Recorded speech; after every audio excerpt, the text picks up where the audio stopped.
Очите ми ме молеха да спра да гледам. Очите ми твърдяха, че съм луд.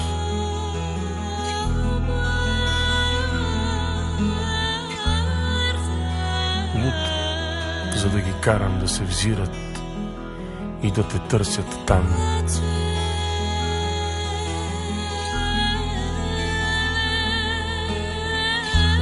Там, където отдавна не си и няма да те има.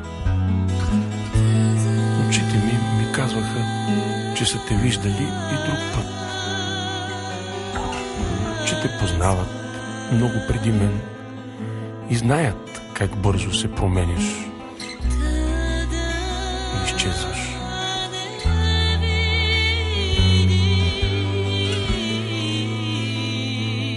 И няма смисъл. Няма смисъл на сила да ги карам да търсят в теб това, което нямаш, но което щях да видя. Не ги послушах и ги държах отворени.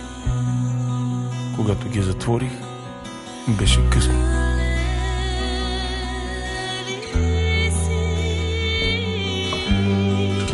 Защото бях те пуснал вътре в себе си и всичките ми думи и желания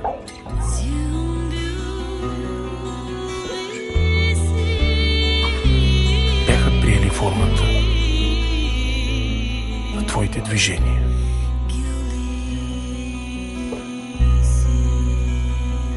Сега, докато те изтръгвам от сърцето си мисля, не е ли смешно това, че докато гледах с отворени очи, не забелязвах нищо и трябваше да ги затворя, за да видя. Очите ми ме молеха да спра да гледам. Очите ми твърдяха, че съм луд, за да ги карам да се взират и да те търсят там, където отдавна не си и няма да те